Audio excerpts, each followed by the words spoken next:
Hello again, Kingston Town Administrator Keith Hickey with the latest edition of This Week in Kingston for the week ending July 14th, 2023. A few interesting things went on this week. If you've been watching Board of Selectmen meetings, this past Tuesday night, the board meeting, we had representatives from Thorndike Development come in and make a very detailed presentation on their proposed redevelopment of the Sacred Heart High School site. The information is on our town website if you're interested in taking a peek, if you haven't seen it. And you can always rewatch the Board of Selectmen meeting on PAC TV, our partner with broadcasting our board meeting. So please take a look at it. It's interesting. There's a lot of hurdles that the developer has to overcome, I think, at this point to see that get approved and see construction begin. The time frame of it, frankly, is they'll be continuing to gather information for a planning board application process.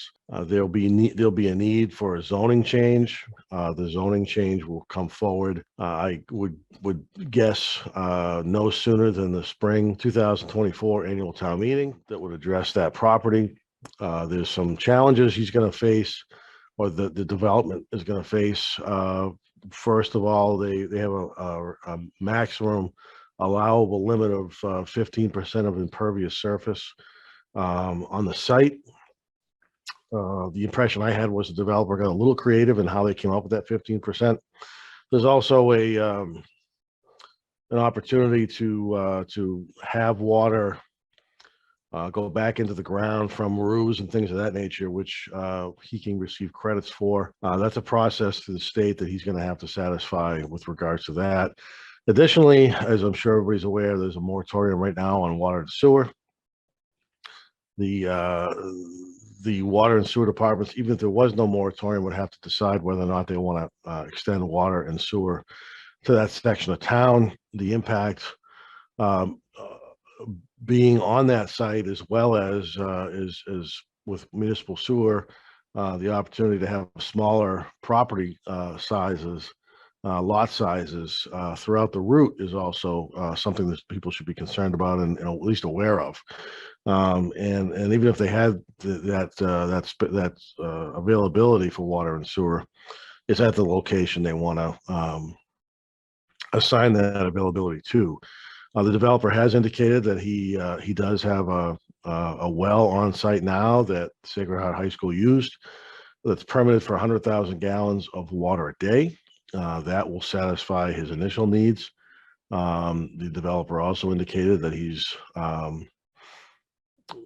if need be, willing to sink a second well, seeking a second 100,000 gallons a day discharge from that well as well. And also will build and maintain a wastewater treatment plant on the property somewhere in the area of where the nuns are staying, in that dormitory type building next to the high school, between the high school and the elementary school. So it's a significant project. I think there are some pros and cons to that project, certainly, and like everything else, devil's in the details. And as those start to unravel a bit moving forward, we'll get a better idea whether or not it makes sense. And the people of Kingston will have obviously a very strong role in whether or not they want to see something that built out there, with they're deciding on whether or not they want to approve some sort of zoning change for that particular piece of property. So that'll be a project that, again, is ongoing through different town boards and committees for probably the next 12 to 18 months. But the first step, I think, will be certainly the proposed zoning change. So if you're interested, keep aware, and I'll make people aware through this TV show of updates that may be going on that property. But at this point, I think the developer continues to try to gather information to allow him to determine whether or not he wants to move forward, and if so, in what manner. So we'll see where that goes. The second big news this past week, on July 7th, a few days ago, the Kingston collection was sold. The new owners are a company called Second Horizon Capital.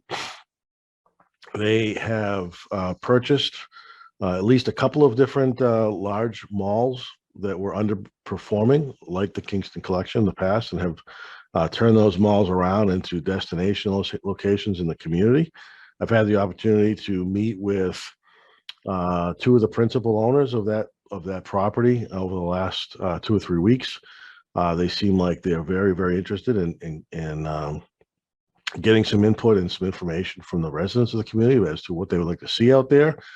I think they have a vision, obviously, of what they um, would like to move that mall towards in the future.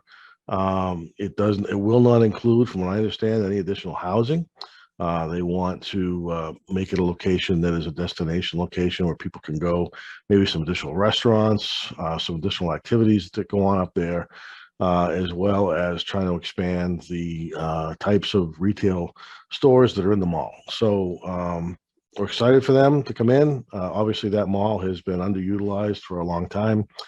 They have a history of turning things around. I think that they'll be looking to work with the town and the residents of the community to determine what the best use of that site would be and what the community would like to see up there, and then try to take that vision and make it a reality over the next couple of years. So one of the things I think you'll start seeing if you go up in that area to visit Target, Macy's, or the mall, some of the things, the maintenance items that weren't addressed by the previous owner, potholes, curbing problems, things of that nature. You're going to see some of those repairs being made now to try to address some of the maintenance issues that are up there. From what I understand, they have a pretty significant backlog of maintenance issues that the former owners just did not address while they were in ownership of that particular piece of property. So very, very hopeful that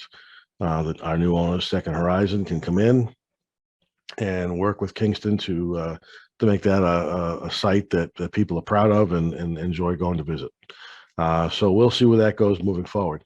The Board of Selectmen does have another Board of Selectmen meeting next Tuesday night, the 17th. I'm sorry, it's the 18th of July. Not a lot on the agenda, but some topics that may be worth tuning into. So urge you to try to do that, and then we get back on our regular every 2 week schedule beginning August 1st. So again, a lot going on.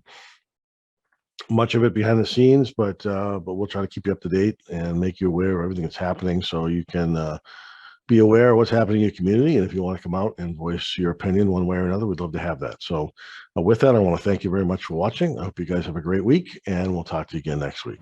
Thank you.